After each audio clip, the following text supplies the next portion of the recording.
सारख्या कॉलेजमध्ये नाही शिक्षण का की आपल्या शिक्षण व्यवस्थेवरती आपलाच विश्वास नाही आहे. आज रोहितदादा पवार फॉरेन रिटर्न आहेत, आदित्य तटकरे फॉरेन रिटर्न आहेत, पार्थ पवार साहेब फॉरेन रिटर्न आहेत, आदित्य ठाकरे साहेब फॉरेन रिटर्न आहेत. आमचं काय म्हणणं आहे, आम्हाला फॉरेनला जाता येत नाहीये, पण ज्या मतदारसंघाचे आम्ही मतदार आहोत त्यांना चांगल्या दर्जाचं शिक्षण मिळणं ही काळाची गरज आहे आणि ती आम्ही ओळखली पाहिजे. आम्हाला विकत शिक्षण दिलं जाते. अरे भारत हा जगाच्या पटलावरती आणण्याची भाषा करताय आणि दुसरीकडे निर्मला सीतारामन यांनी बजेट सादर केलं. तुम्ही बजेट पाहिलं असेल. 2022-23 चं बजेट होतं शिक्षणाचं 2.92% आणि 2023-24 चं पाटील साहेब बजेट आहे 2.52%. म्हणजे 40 पॉईंटनं बजेट कमी केलं आणि तुम्ही विकासाची भाषा करताय. अरे गोरगरीब कष्टकऱ्याचा मुलगा शिकलाच नाही, त्याला शिक्षणासाठी पैसा पुरवलाच नाही, त्याला अनुदानित शाळा उभा केलाच नाही. अरे उलट आपल्या शाळा सुरू केल्या होत्या.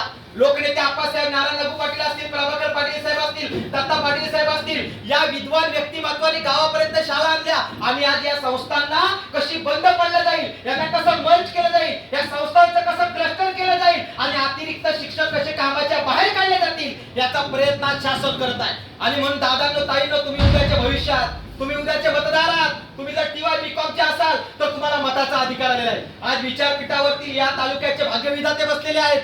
आपण प्रश्न विचारला पाहिजे, आपण प्रत्येक प्रतिनिधीला प्रश्न विचारला पाहिजे. आज ज्यांना प्रश्न विचारला त्यांचं ते प्रेमाने उत्तर देतात. पण काही प्रतिनिधी असे आम्हाला सापडले की आम्ही जेव्हा मंत्रालयात गेलो, आम्ही म्हटलं हा बिल मागे घ्या. महाराष्ट्रातल्या 14,859 शाळा बंद होत आहेत, कोकणातल्या 3,053 शाळा बंद होत आहेत आणि रायगड जिल्ह्यातल्या 1,348 शाळा बंद होत आहेत. जेव्हा पाचही मतदारसंघाचे शिक्षक आमदार एकत्र आले आणि आम्ही बारावी पाटील साहेबांनी आम्हाला त्या संदर्भात मार्गदर्शन केलं, आम्ही सर्वजण एकत्र बसलो आणि त्या विषयावरती निर्णय घेतला. आज 17 संघटना कोरडे मॅडम आम्ही एकत्र काम करतोय.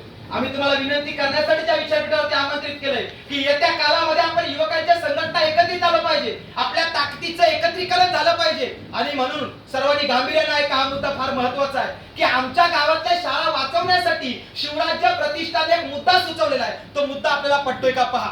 आज गावातली गरज कोणती आहे तर इंग्रजी माध्यम. आमचं म्हणणं आहे सन 2004 ला आणलेला ठराव 2024 मध्ये अंमलात आणावा आणि मराठी सोबत सक्तीचं इंग्रजी माध्यम आमच्या गाव खेड्यात सुरू करावं.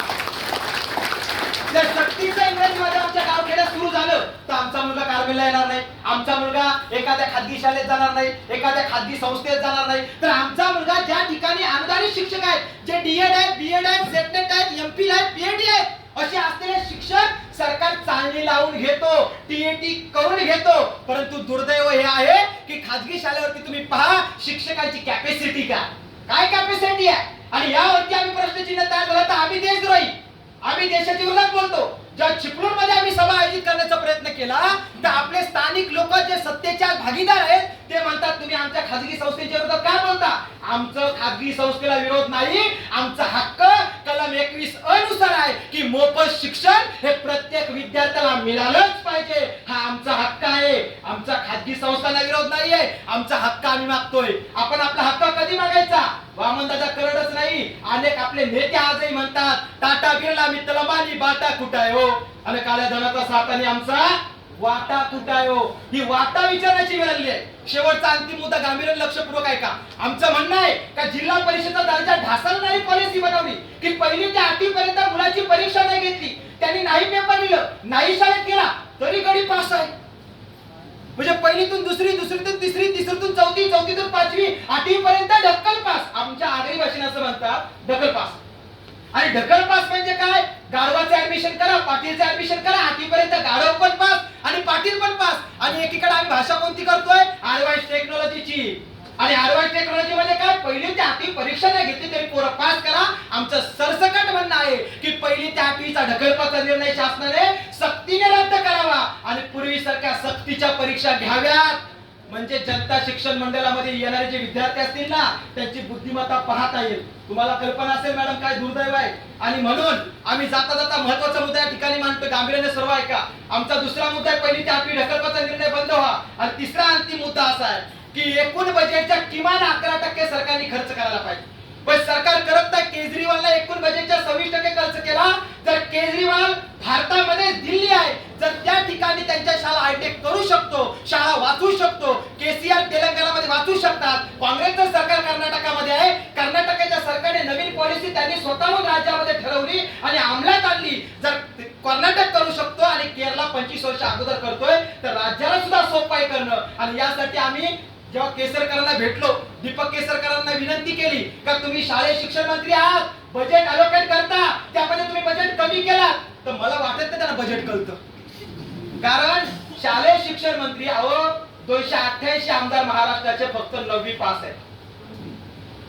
288 आणि मंत्रिमंडळातले 30 मंत्री, केंद्रातले म्हणतो आता मी, केंद्रीय मंत्रिमंडळातले 30 मंत्री ग्रॅज्युएशनची पण डिग्री नाही. देशाच्या प्रमुख व्यक्तीवरती संशय आहे तर मंत्रिमंडळावरती काय आता म्हणणार. आणि म्हणून जर तुम्हाला विकास करायचा असेल तर आमदार पण आमचे शिक्षित पाहिजे. येणाऱ्या काळामध्ये आपण घननिश्चय करूया, पुरोगामित्वाचा विचार गावागावात रुजवूया. या महाराष्ट्राला, अलिबाग जिल्ह्याला, रायगड जिल्ह्याला इतिहास आहे की शिवपुत्र संभाजी महाराज, छत्रपती शिवाजी महाराज, आप्पासाहेब नारायण नागू पाटील, डॉक्टर बाबासाहेब आंबेडकर ज्यांना शाळेतून वंचित ठेवलं, पण तोच विद्यार्थी या भारताचा भाग्यविधाता झाला. हे कौशल्य रायगडच्या मातीत आहे, हे आम्ही विसरता कामा नये. आणि म्हणून गांभीर्य नाही का, हाच मुद्दा आहे की आम्ही म्हणतो इंग्रजी माध्यमाचं शिक्षण सुरू करा. हाच मुद्दा आहे 1ली ते 8वीचा ढकलपाचा निर्णय बंद करा. हाच मुद्दा आहे शिक्षकांना शाळेच्या व्यतिरिक्त कोणतीच कामं देऊ नका, फक्त शिकवण्याचीच कामं द्या. हे आमचं म्हणणं आहे. आणि अंतिम मुद्दा कोणता आहे तर सरकार इतर देशांचा अभ्यास करतो पण भारतात काहीच करत नाही. आणि आमचं स्पष्ट म्हणणं आहे, जोपर्यंत बजेटमध्ये तरतूद होत नाही तोपर्यंत जिल्हा परिषद वाचू शकत नाही. जिल्हा परिषदच्या शाळा जर वाचवायच्या असतील तर जिल्हा परिषदचा दर्जा ढासळतोय, तो ढासळू द्यायचा नसेल तर 62,000 म्हणजे आमदार पाटील साहेबांना विनंती आहे, आम्ही हा मुद्दा घेतला, तुम्ही आम्हाला ते मार्गदर्शन करा. निलेश पाटील सर तर आम्हाला मार्गदर्शन करतायत की 62,000 शाळांचं खाजगीकरण सरकार करत आहे. जर खाजगीकरण झालं, आम्ही केसरकर साहेबांना भेटलो, त्यांनी मंत्रालयात मला नेलं. मंत्रालयामध्ये गेल्यावरती पाटील साहेब त्यांनी 5 मजली इमारत दाखवली. दत्ता पाटील साहेबांनी ज्या अदानीच्या विरोधात लढा उभा केला, अंबानीच्या विरोधात लढा उभा केला, त्याच अदानी आणि अंबानीची आज आम्हाला बिल्डिंग पाहायला मिळाली. गावाच्या भूखंडामध्ये अदानी बिल्डिंग उभी करणार 5 मजली, वरच्या मजल्यावरती पार्किंग सेंटर, खालच्या मजल्यावरती शॉपिंग सेंटर, त्याच्या खालच्या मजल्यावरती सलून्स आणि त्याच्या खालच्या मजल्यावरती बियर बार आणि थिएटर आणि त्याच्या ग्राउंड फ्लोअरला आपली शाळा असणार. म्हणजे शाळेचं भूखंड कशासाठी तर गावामध्ये beer bar, theatre, shopping centre, parking centre आम्हाला काहीच नको आहे. आम्हाला आमची फक्त शाळा टिकवायची आहे. आणि शाळेवरती खर्च होत असेल तर होऊ द्या. एकूण बजेटच्या किमान 11% करणं हा कायदेशीर बाब आहे. कुणी तत्ववेत्त्याने आम्हाला हे सांगू नये की शिक्षणावरती बजेट जास्त लागतो, पैसा कुठे आहे सरकारकडे. सरकारकडे पैसा कसा नाही आहे. आज सरकारचा बजेट ज्या पद्धतीचा आहे त्या पद्धतीतून एकूण 11% जर सरकारने खर्च केला ना तर आदिवासीपासून मराठा समाजापर्यंत एकही विद्यार्थी वंचित राहू शकत नाही. Higher education, foreign education, professional education म्हणजे IIT, IIM, AIIMS, biotechnology, genetics, software, IAS, IPS, ISI, IRS सर्व क्षेत्रामध्ये बजेट अलोकेट केलं जाऊ शकतं. आपल्या या ठिकाणी स्वतः CA आहे, जे अकाउंटंटचे चांगल्या दर्जाचे म्हणजे सीए होण्यासाठी तुम्हाला कल्पना आहे काय. ह्या संघटनेचे प्रमुख मार्गदर्शक आमचे आयुक्त आहेत रवींद्र सिसवे साहेब, आज सीए आहेत. असे त्याच्यानंतर आपल्या सामरी गावचे IRS कमिशनर सुहास पाटील साहेब हे मार्गदर्शक आहेत. प्रत्येकाचा जुईकर तुम्हाला माहिती आहे, क्लास 1 अधिकारी नुकताच झाले 2 वर्षापूर्वी. अशी मान्यवर जर आपल्या भूमिपुत्र समाजात असतील तर आपण ते मार्गदर्शन घेतलं पाहिजे. आणि येणाऱ्या काळामध्ये शिक्षण व्यवस्था वाचण्यासाठी जे आम्ही आंदोलन, जन आंदोलन संपूर्ण महाराष्ट्रात उभं करतोय त्यासाठी आपण साथ सोय कराल असा विश्वास व्यक्त करून या ठिकाणी जाहीरपणे मी आपली विनंती करतोय. गावागावामध्ये या संदर्भातले ठराव घेऊन ग्रामसभेच्या मी शासनाला पाठवतोय. त्या ठरावाच्या अनुषंगाने आपण देखील या गोष्टीचा विचार कराल, समर्थन कराल. आपण हा व्हिडिओ पाहण्यासाठी, लोकांपर्यंत पोहोचवण्यासाठी नक्की प्रयत्न कराल असा विश्वास व्यक्त करून सन्माननीय आमदार साहेब जे या आम्ही त्यांना आज माझी म्हणतच नाही, कारण आम्हाला साहेब तुम्हीच पाहिजेत. का माहितीये का, भले तुम्ही आम्हाला झापा, भले तुम्ही आम्हाला 2 शब्द बोला, पण आम्हाला माहितीये जो आमचा असतो ना त्याला हक्काने बोलता येतं. आणि आमचा असलेला हक्काचा व्यक्ती, पुरोगामी तो विचाराचा, आज गेले काही CBI, ED, CDच्या भीतीनं त्यांना जाऊ द्या, पण त्यांना गाळ केल्याशिवाय आम्ही राहणार नाही कोकणात एवढा विश्वास देतो. जय जिजाऊ, जय शिवराय, जय सरी. आपल्या भाषणातून आपण आजच्या शिक्षण हक्काविषयी आणि त्याचबरोबर ती शिक्षण हक्क हा किती महत्वाचा आहे, त्यानंतर आज काळाची गरज म्हणून इंग्रजी विषयाचं आणि शिक्षणाचं महत्व आपण आपल्या भाषणातून व्यक्त केलेलं आहे. यानंतर समाज हितासाठी कायम दृढ निश्चयी असणारे शिवराज्य प्रतिष्ठान महाराष्ट्र राज्याचे वरिष्ठ सल्लागार माननीय CA निलेश पाटील सर यांना मी विनंती करतो की त्यांनी शिक्षण हक्क परिषदेची भूमिका स्पष्ट करावी व उपस्थितांना मार्गदर्शन करावे.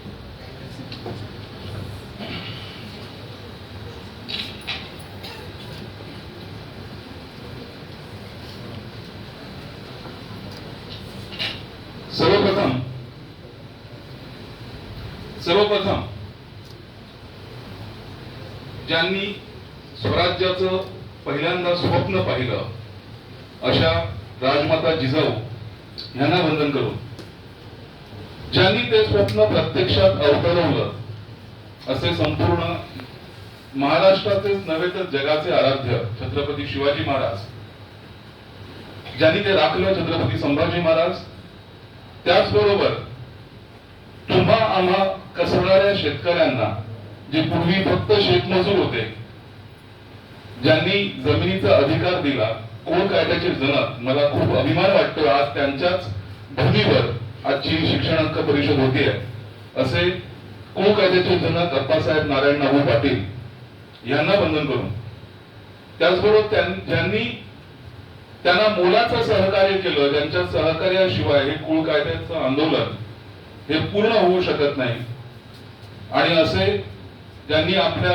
सगळ्यांना या देशाचा अधिकार दिला, भारतीय राज्यघटनेचे शिल्पकार डॉक्टर बाबासाहेब आंबेडकर, त्याचबरोबर तुम्हा आम्हा सर्वांपर्यंत शिक्षणाची गंगा ज्यांनी पोहोचवली, अन्यथा आपल्याला तर शिक्षणाचा अधिकारच नव्हता, असे सन्माननीय महात्मा फुले सावित्रीबाई फुले यांना वंदन करून, जमिनीच्या बदल्यात जमीन देण्याचा निर्णय ज्यांनी आणला असे आपल्या रायगडचे सुपुत्र लोकनेते दिवा पाटील साहेब, आणि ज्यांच्या जयंती निमित्तानं आज आपण आजची ही जी आपली शिक्षण हक्क परिषद होती आहे, ज्यांचं नाव, त्यांची क्रिमिनल मधली प्रॅक्टिस, आज ही अनेक सिनियर ऍडव्होकेट्सना जेव्हा भेटतो, ज्यांचं आज वय वर्ष 70-75 आहे, ते सुद्धा आठवण करतात की जेव्हा जेव्हा दत्तात्रय पाटील साहेबांची एखादी सुनावणी असायची त्या ठिकाणी आम्ही गर्दी करायचो, तर असे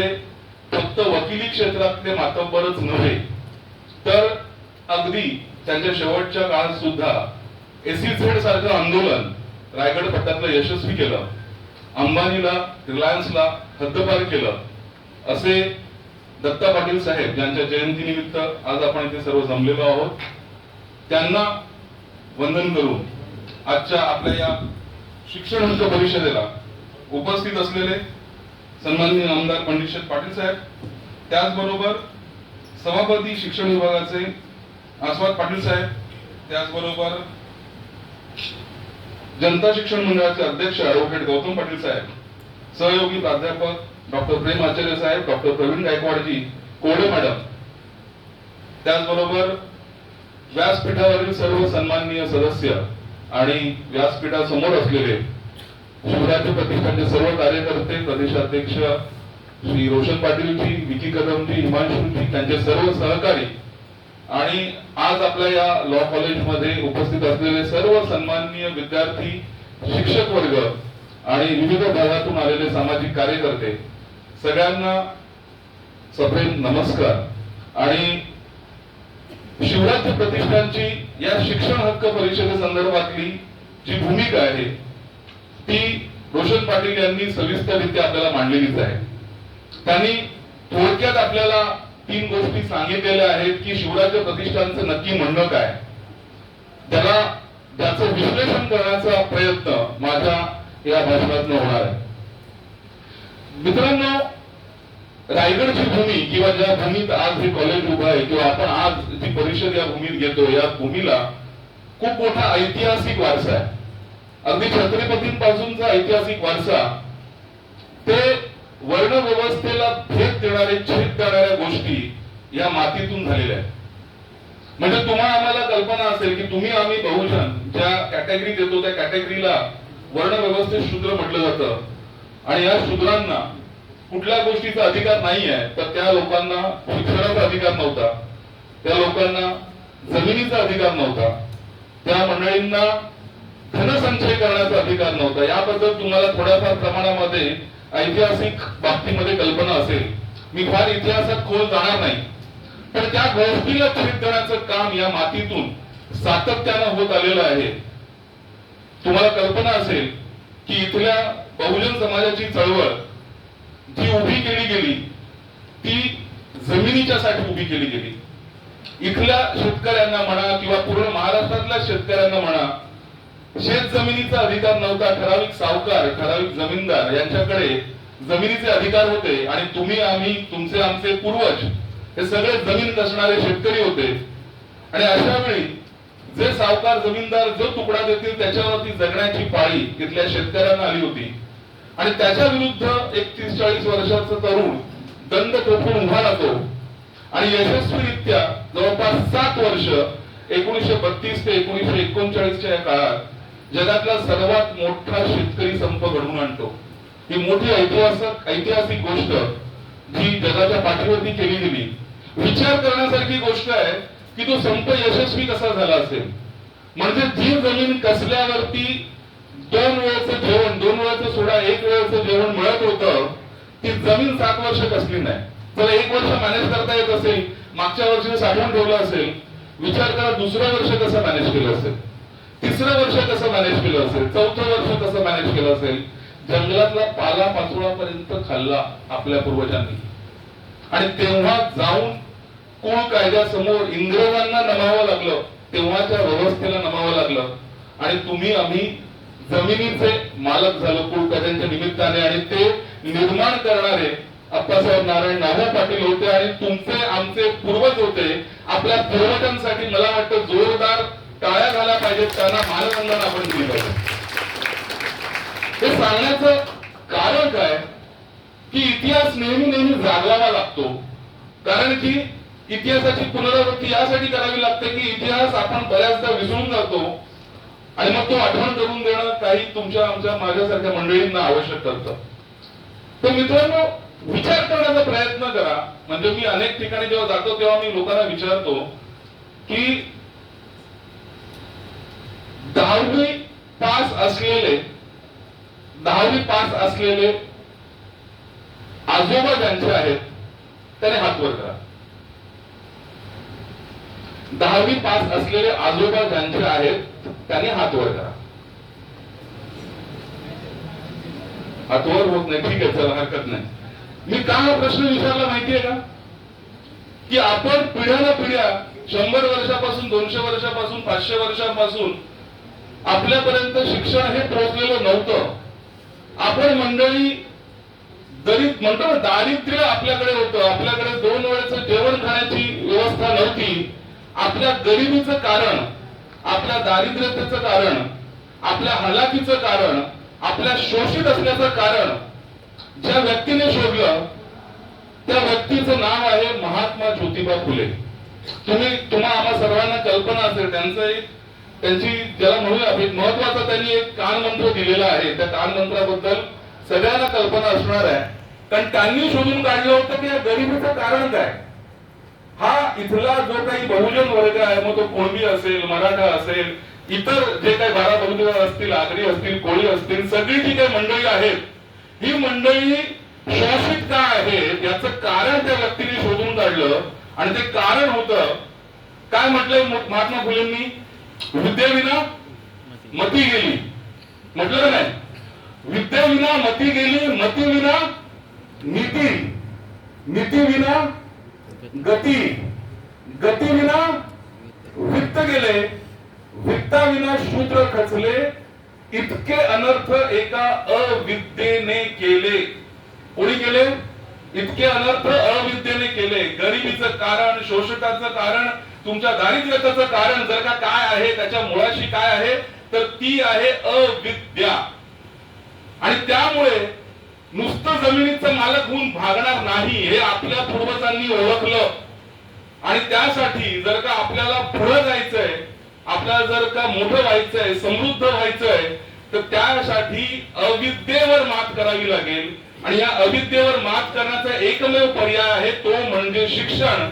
आणि शिक्षण आपण आपल्या लोकांपर्यंत पोहोचवलं पाहिजे. मला अभिमान वाटतो याच मातीतला की नुसतं जमिनीचा अधिकार नाही दिला तुम्हा आम्हाला किंवा तुमच्या आमच्या पूर्वजांना, तर तुम्हा आम्हा शिक्षकांना शिक्षणाचा अधिकार देऊन आज कोकण एज्युकेशन सोसायटी सारखी जी संस्था पहिल्यांदा रायगडच्या मातीत रुजवली गेली, 100हून अधिक शाखा त्यांच्या पोहोचवल्या गेल्या आहे. नारायण नागू पाटील आणि त्यांचे जी सगळी पुढची पिढी यासाठी कार्यरत आहे.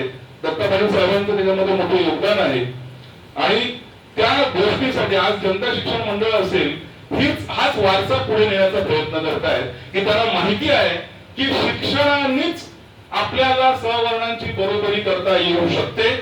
शिक्षणच एक अशी गोष्ट आहे जे तुम्हा आम्हाला मानाचं स्थान देऊ शकतात. आपण जातीय व्यवस्था कितीही नाकारली, जातीय व्यवस्थेला छेद देण्याचं काम, सगळ्यांना समान आणण्याचं काम, सगळ्यामध्ये समता आणण्याचं काम, बंधुता आणण्याचं काम, न्याय प्रस्थापित करण्याचं काम जर का कुठल्या गोष्टीमध्ये असेल तर त्या गोष्टीचं नाव आहे शिक्षण. आणि त्या शिक्षणाची पहिली पायरी आहे प्राथमिक शिक्षण, ज्याच्यासाठी आपले पूर्वज झटले. आपल्या पूर्वजांनी तुमच्या आमच्यापर्यंत शिक्षण आणलं. मगाशी मी म्हटलं की आजोबांचं शिक्षण लोकांना माहिती नसेल, पण आज तुमचे वडील शिकल्याने आज तुम्ही इथे लॉ कॉलेजच्या या आपल्या हॉलमध्ये आपण इथे आहोत.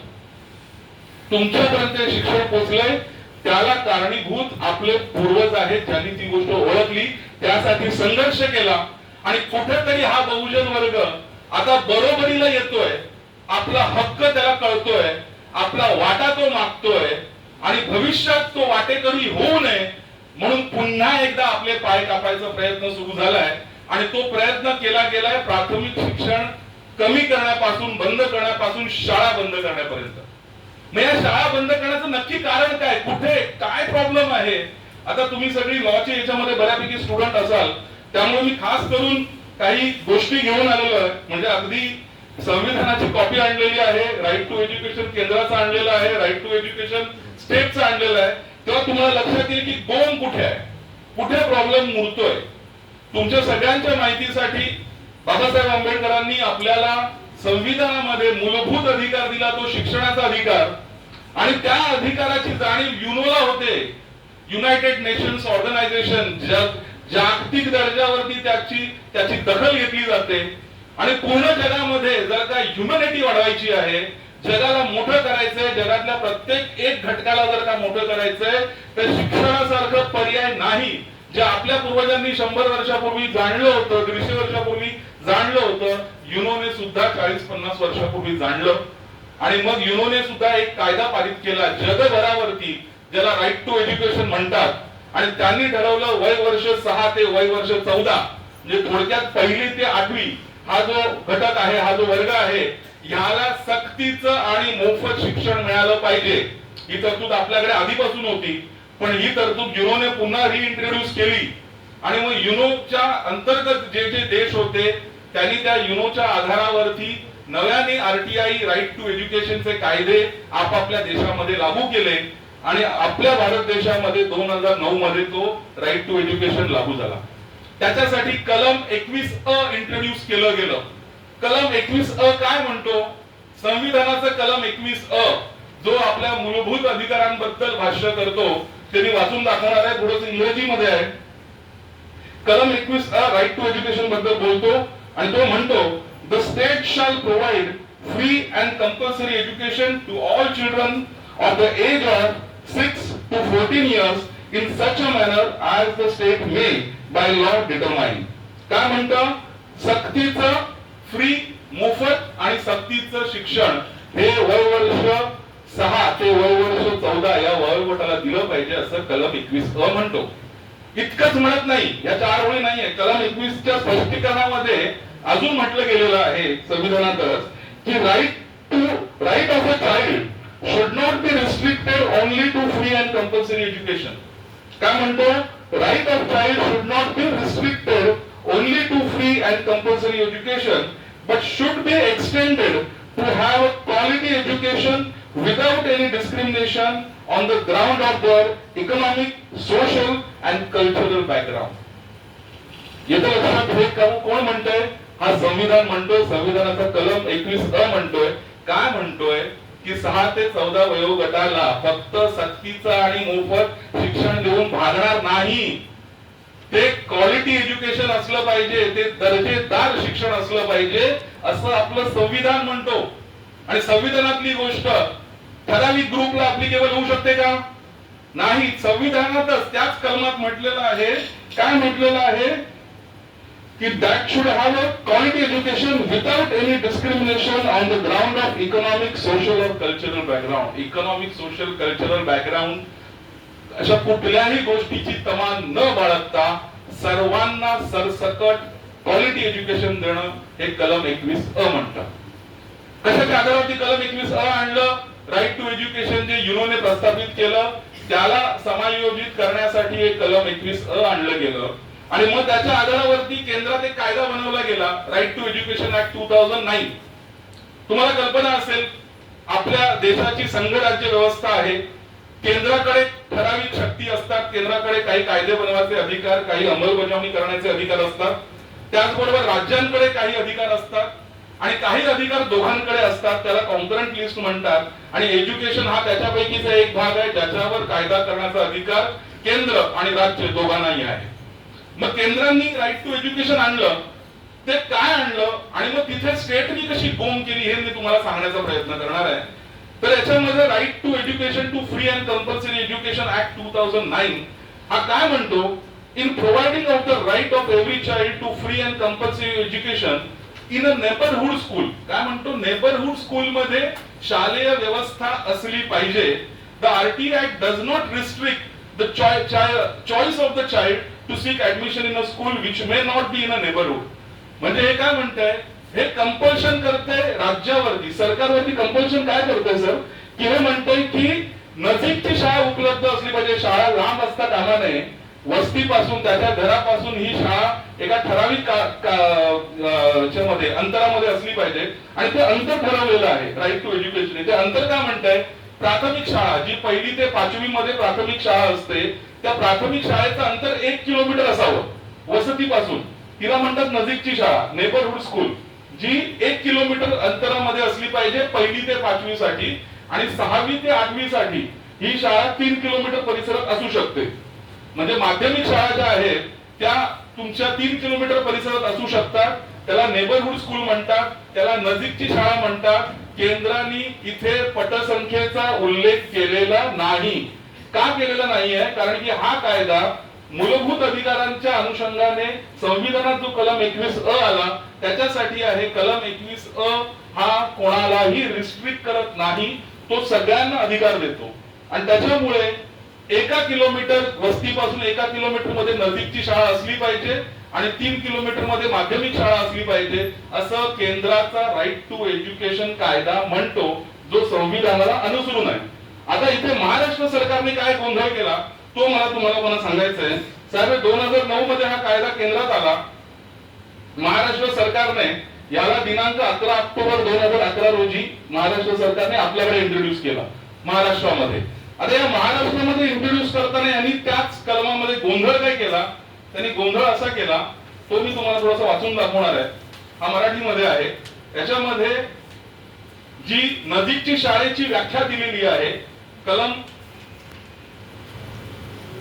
2 मध्ये ड मध्ये त्यांनी नजीकची शाळेची व्याख्या केलेली आहे.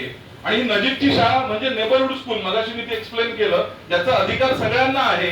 केंद्राने कोणालाही रिस्ट्रिक्ट केलेलं नाहीये, पण राज्यांनी इथे गोम केली. ती गोम अशी आहे, नजीकची शाळा याचा अर्थ समुचित शासनाने निर्देशित केल्याप्रमाणे संबंधित बालकाच्या निवासस्थानापासून इयत्ता 1ली ते 5वी साठी 1 किलोमीटर अंतराच्या आत 1ली ते 5वी साठी आणि व 6 ते 11 वर्ष वयाची किमान 20 बालके उपलब्ध असलेली आणि इयत्ता 6वी ते 8वी साठी 3 किलोमीटर अंतराच्या आत व इयत्ता 5वी मध्ये 20 बालके उपलब्ध असलेली शाळा असा आहे.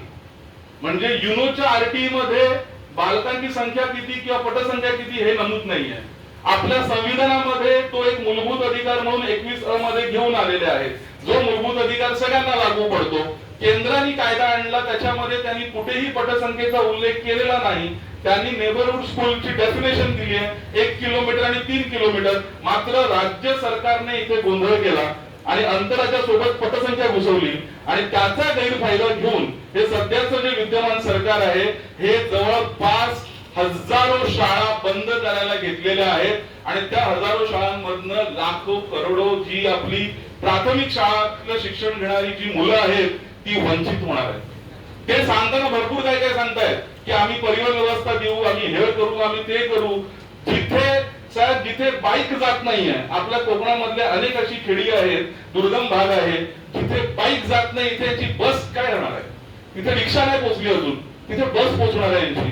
हे सांगण्याची तात्पर्य, सांगण्याचं कारण काय ना, हे खूप समायोजनासारखं मोठं मोठं नाव देत आहेत की आम्ही समायोजन करू, आम्ही त्या शाळेमधले मग मुलं एकत्र करू, मग आम्हाला त्या शिक्षकांचे योग्य नियोजन करता येईल वगैरे वगैरे वगैरे.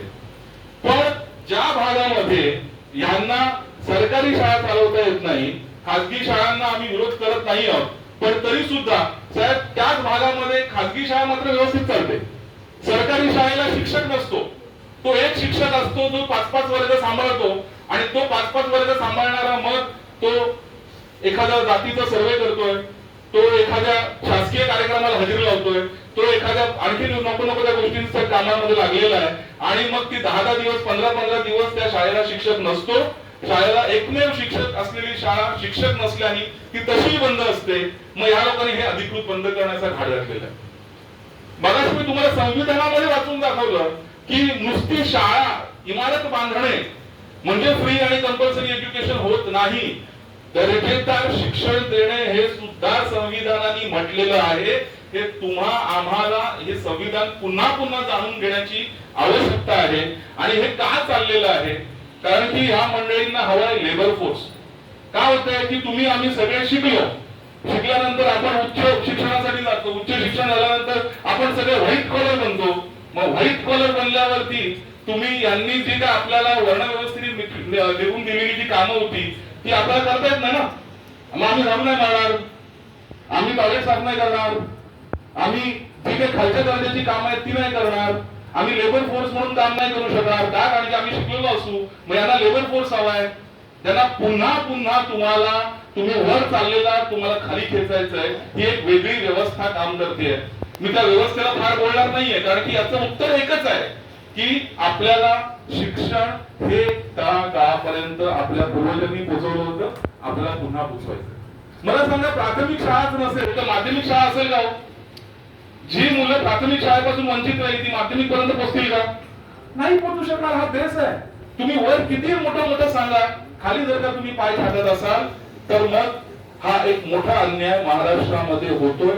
तुम्ही आम्ही पार झालो, तुमच्यापर्यंत हे शिक्षण प्राथमिक शिक्षण पोहोचलं आपल्या पूर्वजांच्या कृपेने. पण आपले जे पुढची पिढी आहे, आपण ज्या गावात राहतो, ज्या गावातनं तुमच्यापर्यंत शिक्षण पोहोचवायला 60-70 वर्षापूर्वी कोणीतरी रक्त गाळलंय, कोणीतरी संघर्ष केलाय, कोणीतरी उपाशी राहिलाय, कोणाची तरी डोकी फुटली आहे, कोणाचे हातपाय तुटले, कोणीतरी जीव दिलाय.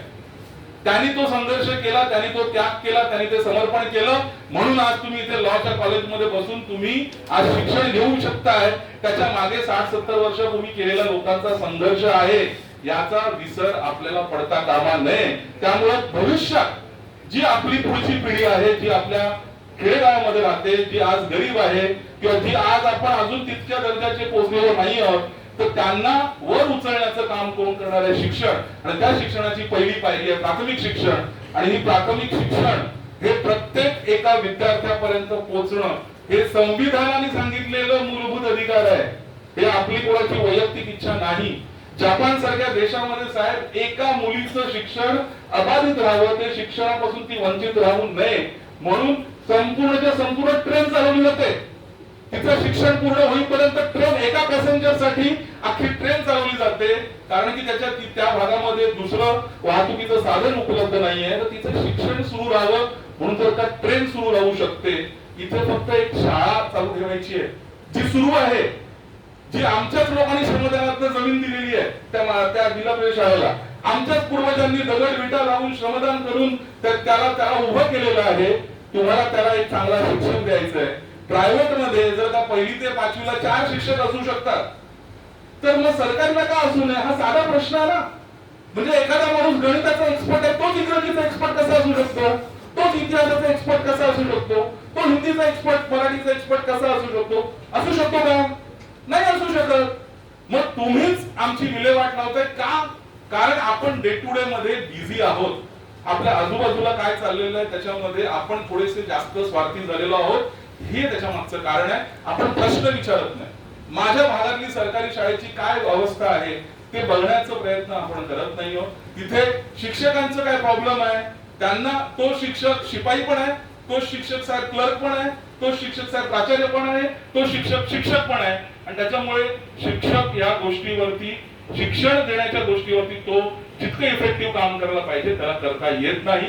मला असं वाटतं कुठेतरी ही शालेय